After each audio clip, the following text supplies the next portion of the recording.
Pastor Michael. We're in a season of questions on heaven and hell, and today's question is hell real or a metaphor? Goodness gracious. Okay, I'd like it to be a metaphor.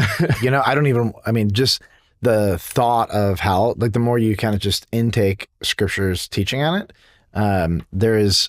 it's understandable why people want annihilationism to be true. This idea that bad people go to hell, but temporarily, and they kind of pay for their sins and God obliterates them from existence. That's more emotionally, mentally palatable than eternal conscious torment. And so Christians have tried for 2 centuries, or 2 millennia, more than 2 centuries, to try to find any justifiable biblical way that hell is not eternal conscious torment. One of the ways they've tried to do that is not just annihilationism, but it's, hell is a metaphor. Hell is on earth now. When you reject Jesus, you're not living in the fullness of what he made, so you're living in hell now. And unfortunately, when you just open the scriptures, you just get to this place where you're like, in Jesus's mind, hell is real. Hell's terrible, and hell is where people go forever when they reject him. And Jesus didn't make up the doctrine of hell. The doctrine of hell comes from the Old Testament. In fact, the vast majority of Jesus's teaching on hell come from the end of Isaiah. And so it's very, I get the impulse for people to try to want this to be a metaphor. But I think if it's just a metaphor, it doesn't mean much. The reason the gospel, one of the reasons it's so powerful, is because we are not just saved from a bad life, a metaphorical hell. We are actually saved from hell itself. And so it's a huge deal. All right. So I want to clarify something really, really, really important about hell. So if someone's kind of parachuting into this episode, there are a couple before this on Sheol and Hades and the abyss that I think kind of set the stage for this. But let me just give a brief summary. When we die, our body and our soul are separate from each other. Our body goes into the ground, it decays, etc. But our soul goes into one of 2 places. We have the good side, the bad side. Usually people refer, in like American vocabulary, we refer to it as hell. That is technically not accurate. Hell, in its most technical sense, is created after the judgment, final judgment, on the new earth. Okay. So this is really important because the temporary holding place for those who've rejected God, it's called in the New Testament, Hades. Sometimes we refer to it as hell. There's just different names for it, but like technically hell is a future location that has not been created. Originally its creation was going to be for the devil and his demons, but all those who also have rejected God will go there as well. We're going to get into future episodes like where is hell, etc. How can it be a physical place? What you see on the new earth though is that the physical and the spiritual kind of converge. And just a little sneak peek into it. The Bible is explicit that everybody gets a resurrection body. Those who've rejected Jesus and those who have accepted Jesus. It's not just Christians who get resurrection bodies. And so hell is a very physical place where people have very physical bodies on a very real physical new earth. But more to come on that. Okay. All right. So when you die, okay, you go, your spirit and your body are separated. If you've trusted in Christ, you go to the good place. If you haven't, you go to the bad place. And later there will be a resurrection. There will be a judgment and a resurrection and a new earth. Okay. So the vocabulary of hell, I think the most clear teaching comes from Jesus, who uses the concept, the idea, the place of Gehenna.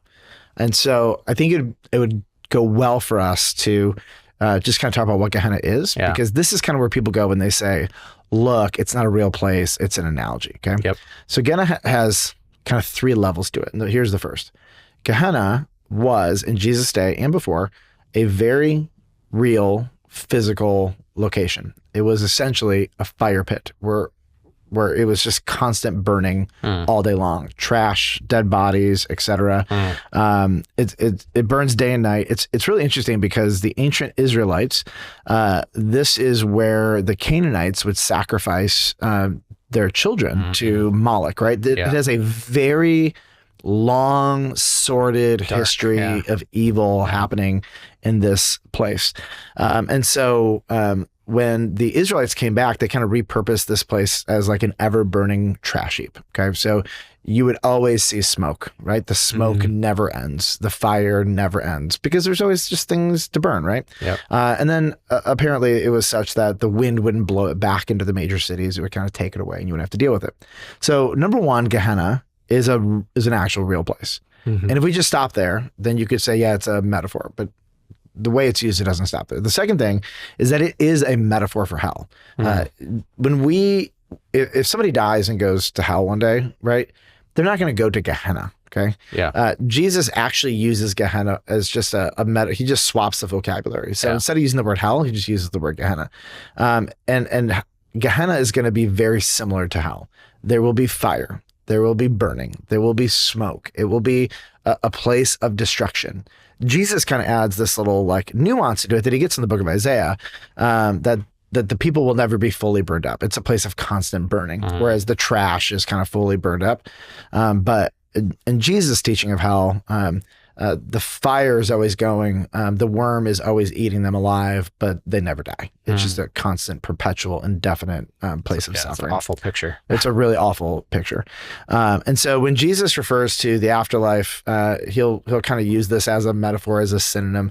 But the third layer is it's an actual real place in the future. And he just calls it Gehenna because it's just the closest thing he can get to it. You know? He's helping them understand it in their language, their terms. Yeah. So yes, it is a real historical place, and it did become a metaphor, but it also inevitably just became a synonym. Yeah. So to say to hell was to say Gehenna. They had a point of reference for it, but like now hell is Gehenna. And so the idea of the metaphor, though, comes from this idea that when Jesus uses the word, what's interpreted as hell, in the Greek it's Gehenna, it really comes from this idea that like Jesus was just using it as a metaphor, and that's wishful thinking. And maybe you could go there if that was the only teaching on hell, but it's not. Yeah. It is just a pervasive and constant barrage of eternal conscious torment from book to book to book to book. And so all the New Testament authors understood that Jesus was talking about an actual, real, future place on the new earth that people who've rejected him go. Yeah, that's not just imaginary. It's not reality. imaginary. Yeah. So, but I get it. You know, someone could say, look, he was just using it as a metaphor. It's bad. It's, you know, and the annihilationists come in and say, look, all the trash gets burned up and it gets annihilated. And again, if there wasn't other teaching on it, maybe you could say that, but there's no real space in Jesus's mind for annihilationism or pure metaphorism. You had mentioned Isaiah being a place that Jesus pulled from with his understanding of hell. And I think we're going to get into that in future episodes. So if you're listening or watching, please come back and tune in for those, because I think it'll provide really good context for all this. And just for fun, it really bothers people what Isaiah says.